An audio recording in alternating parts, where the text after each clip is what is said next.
A lot of crazy news is going on in MapleStory right now, particularly from the KMS servers, but also even a little bit from GMS right now. The news of the Starforcing changes spread so insanely quick. To many, the moment they heard the phrase "no more D-ranking" in Starforcing, they were about ready to celebrate, thinking that we were going to some Starforcing utopia where everything is going to be perfect. Then they hear the follow-up that we may not be able to go down in ranks anymore, but the boom chance is higher, and suddenly they swing in the opposite direction. Now they're depressed and they think everything is awful. The actual truth of the changes is somewhere in the middle, so much in the middle that for a lot of players, things actually aren't functionally going to change in many ways. Somebody out there has already made a KMST Starforce calculator, so you can easily compare MathBros GMS Starforce calculator to the proposed one in the KMS patch. So if we come over here to both of the calculators, we can see that if we're going to 17 stars, things are a little bit better in the newer system. The booms are a tiny bit lower, although both are pretty unlikely that you will even get a boom to that point, and the meso is a little bit cheaper no matter how many times you simulate this.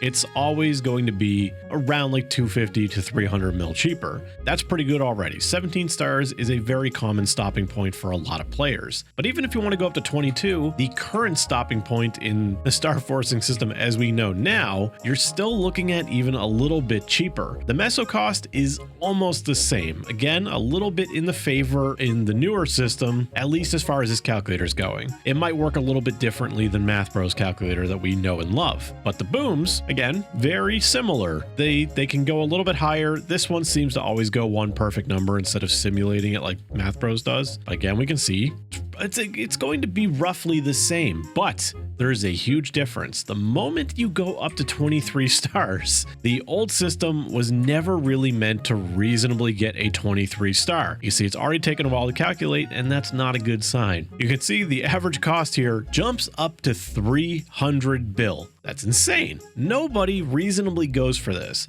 There are a lot of endgame players that have 23 stars these days, but we're talking players that have little to nowhere to put their money. They're looking for any kind of upgrades they can find. So of course, sometimes that means they're going to try to like 23 star a slime ring, or especially Gulliks if they're still wearing any things that they have so many spares of that often you end up having to throw them out. Where in this system, 35 bill for a 23 star, 19 booms is a lot, but for something like CRA that can be nearly infinitely replaced, that's a goddamn steal. Even if you want to go up to 24 stars, 100 bill is a lot and 55 booms is a lot. But we're talking about Starforce that previously was, let's just say, literally unobtainable. Where now, you actually have an avenue to spend. I could do this on my Dawn Warrior and it would be great. But the system doesn't end there, because it's not just these changes. Safeguarding went up to 18 and became a little bit more expensive. If we want to safeguard, it adds quite a bit to that. For example, let's put this back down to 22 in both calculators. Just calculate that. So we got the 18 bill. Oh, yeah. So safeguarding adds quite a bit, but it cuts the booms pretty much in half. Then we got the 30% minus boom chance event, which is replacing the 5, 10, 15, because that really just won't serve a purpose anymore. When you have that, it does reduce the price significantly. Compare that to the 5, 10, 15 in this one, and actually the 5, 10, 15 cuts that price down quite a bit. And this is about closer, but 30% boom under 21 is generally a lot more useful, especially if you're trying to Starforce a 20-star item. Have the 30% off on top of it and cheaper. All around, this should be a better system. And if you're trying to go to 23 stars, again, we're talking about the same amount of meso and just a little bit more booms than what it used to take to get to 22 in the old system off event. Let's address the elephant in the room. This is KMS. This is the KMS test server. This may not even be the final version they are getting, and there's no guarantee this is what GMS will get, and even if it was the final version of KMS, we may not even get that version. We may get an altered version. But don't worry, the caveats do not end there yet, because if you frequent the Reddit, or probably even the Discord, or literally anywhere that talks about MapleStory, including even Smegas, you've probably seen talk about the game basically going into the spare meta.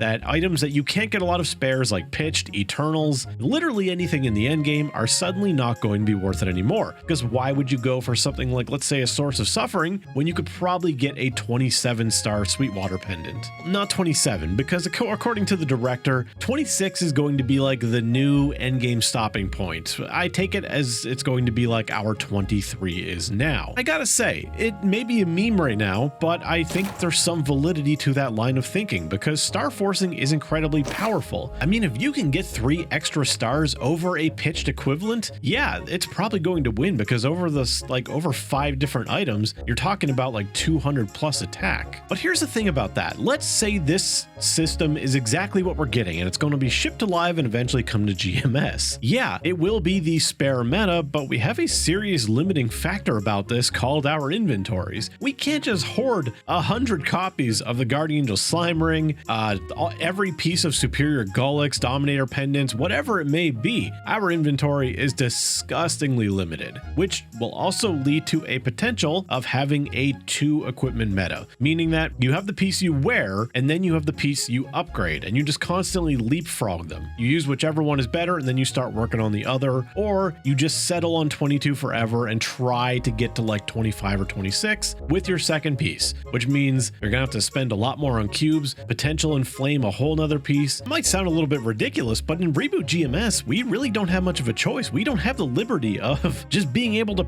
pack mule all of our stuff onto an alt, all of our spares, or being able to buy as many as we need from the auction house. So in a lot of ways, this system doesn't really fit Reboot GMS. But if we did get this system, I really don't think it would be that bad of a thing, because as we saw with the Starforce calculators, again, maybe the new one isn't 100% accurate, but it appears to be relatively similar to what we know now in terms of spares and meso costs. I do think it will end up feeling a lot better to a lot of players because nothing feels worse than just going to like 15, 16, 15, 16, 15, 16, 17, 18, 19, 18, 17, 16. Oh no, back down to 15. So yeah, while the boom chance is a higher number, you aren't going to be rolling that high number as many times as you rolled the current like 2%, which is just an oversimplified way of backing up the math that things will end up being roughly the same. Whether or not it actually comes to GMS, I don't know. Again, we don't even know if this is the form KMS is getting. We have a lot of assumptions going on here, and people get a little bit doom posty about it. But even if it did come in this form, I welcome it. I like the idea of having somewhere to go beyond 22 stars that isn't just a ludicrous gamble for those who are drowning in spare items. For many players out there, they're not even at the point where they have 22-star everything. So for people like that, nothing is really changing, aside from the fact that now they'll be able to safely go to 18. And again, I think psychologically speaking, this new system will probably feel a little bit better because going backwards feels terrible, especially when you go backwards into a boom. As I mentioned earlier, Starforcing is not the only news. It just happens to be the one that has people talking the most. Damien's getting nerfed. He's getting less balls, smaller balls, slower balls, I think, and even his balls will disappear when you bind him. All things that I never thought I'd say. While his rings are going to level 6, I honestly don't care. I can't even get an ROR 4. I don't give a shit about a level 6. And possibly the most important news to GMS right now, we are getting a Steam marketplace. And yeah, this works for Reboot, or Heroic as it's known now, and it can also trade with Interactive Worlds. Not only that, the North American servers can also trade with European servers, and all through Steam. So essentially, it's cosmetic items only. Right now, the one item they saying will work and is subject to change is surprise style box items, which is pretty good if you were like me and you don't like a lot of the stuff in most surprise style boxes because it often ends up being, well, it's pretty much all pastel cutesy stuff, and as you can see on my character, that's not really my thing. This